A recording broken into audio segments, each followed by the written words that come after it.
Illegal Expulsion Act 1950, অসমত pushback will continue. অবৈধ বিদেশীৰ ক্ষেত্ৰত আপোচহীন চৰকাৰ বিদেশী বিতৰণ চলিয়ে থাকিব 1950 চনৰ বিদেশী বহিষ্কাৰ সম্পৰ্কীয় আইনৰ উদ্ধৃতিৰে বিধানসভাৰ এদিনীয়া অধিৱেশনত 1971ক ভিত্তিবৰ্ষৰ ৰূপে লৈ চৰকাৰৰ স্থিতি স্পষ্ট কৰি দিলে মুখ্যমন্ত্ৰী হিমন্ত বিশ্ব শৰ্মাই বিদেশী বহিষ্কৰণৰ কাৰণে এতিয়াৰ পৰা চৰকাৰ ট্ৰিব্যুনেলত যোৱাৰ প্ৰয়োজন নাই The 1950 Act says that decision jodi prima facie bhabe I bideshi he can be evicted from the state of Assam. Eta Assam sarkaror babe ek omug ostro constitutional bench se dile je all foreigners need not to be referred to the foreigners tribunal. যদি মই prima ফেসি ভাবু যে foreigners আলাপ আলোচনা কৰি থকা দৰকাৰ নাই এভিক them 1950 চনৰ বিধি অনুসৰি জিলা আয়ুক্তই সন্দেহ কৰিলে কোনো লোকক বিতৰণ কৰিব পাৰে বুলি আইনৰ উদ্ধৃতি দিয়ে মুখ্যমন্ত্ৰীয়ে এই আইনখনত লিখা আছে যে ডিসি সন্তুষ্ট হলে হয় এটোটো নিয়ম হ'ব নোৱাৰে এটোটো নিয়ম হ'ব নোৱাৰে এটোটো কেনেকৈ নিয়ম হ'ব জাঙুৰ খাই উঠিল বিধায়ক জাকিৰ হুছেইন সিকদাৰ বিদেশী চিনাক্তকৰণ প্ৰক্ৰিয়াক ভুল আখ্যা দি বিধায়কজনে সন্দেহযুক্ত বিদেশীৰ তালিকা প্ৰস্তুত কৰি সদন কমিটি গঠনৰ দাবী উত্থাপন কৰে কিন্তু স্যাৰ এই মুহূৰ্তত অসমত যদি যিসকলক বিদেশী হিচাপে চিনাক্তকৰণ কৰিছে আৰু চিনাক্তকৰণৰ যেটো প্ৰক্ৰিয়া হেতু ভুল তথ্য প্ৰমাণ দি আমি কম হেতু ভুল গতিকে বিদেশী চিনাক্তকৰণৰ প্ৰক্ৰিয়া যেটা ভুলকে কৰে তেতিয়া সদেশী মানুহখিনিকো বিদেশী হিচাপে সজাই আজি বহু জ্বালা যন্ত্ৰণা দি আছে আপুনি 10 পৰা 20 জন মানুহ যিসকলক বিদেশী বনাইছে বা যিসকলৰ নামত ডি বুট হিচাপে চিহ্নিত কৰিছে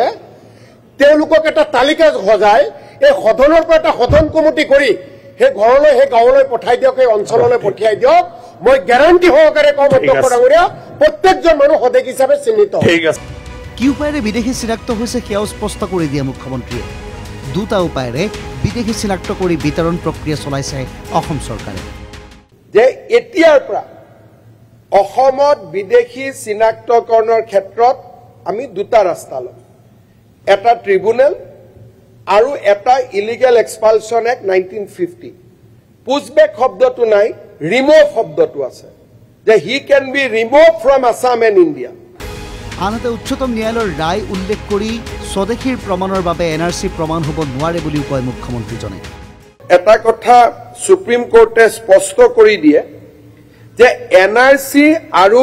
বিদেশী বিতৰণৰ মাজত কোনো সম্পৰ্ক নাই এনআৰসি বিভিন্ন কৌশলেৰে চিনাক্ত হোৱা বিদেশীও নাম অন্তৰ্ভুক্ত কৰা বুলি কৈ মুখ্যমন্ত্ৰীজনে ৰাষ্ট্ৰীয় নাগৰিক পঞ্জীৰ পুনৰ পৰীক্ষণৰ বাবে ন্যায়ালয়ত আবেদন জনোৱাৰ কথাও কয় এনআৰসিত নাম থাকিলেও সন্দেহৰ ভিত্তিত বিদেশী চিনাক্তকৰণ চলি থাকিব বুলি কয় হিমন্ত বিশ্ব শৰ্মাই এনআৰসি হল মানে চৰকাৰৰ হাত ভৰি বন্ধা নহয় বুলি বিধানসভা স্পষ্ট কৰি দিয়ে মুখ্যমন্ত্ৰীয়ে এনআৰসিত নাম থকাৰ পিছতো সন্দেহৰ ভিত্তিত ৰাজ্য চৰকাৰে ফৰেনাৰ্স ডিটেকশন কৰি থাকিব পাৰিব কোনোবা সাৰ্কেল অফিচাৰ এজনে এনআৰসি এখন বনাই দিয়া মানেই ৰাজ্য চৰকাৰৰ হাত ভৰি বন্ধ হৈ নাযায়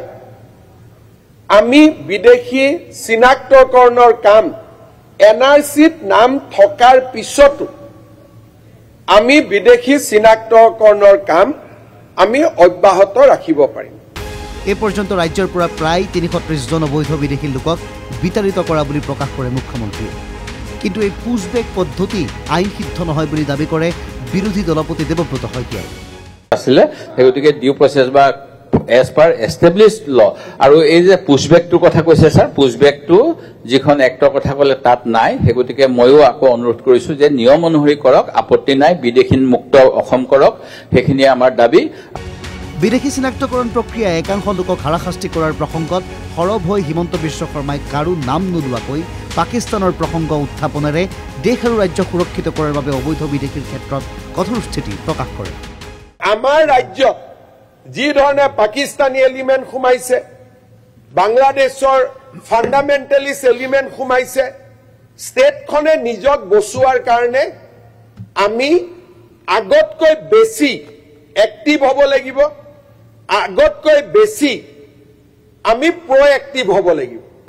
মুঠতে 1950 আইনৰ ভিত্তিত অসম চুক্তি অনুসৰি 1971 ভিত্তিবৰ্ষ ৰূপে লৈ NRCৰ বাধা নেওচি অবৈধ বিদেশীৰ বিৰুদ্ধে বিধানসভাৰ মজিয়াৰ পৰা যুদ্ধ ঘোষণা কৰিলে মুখ্যমন্ত্ৰী হিমন্ত বিশ্ব শৰ্মাই। Bureau report NKTV+।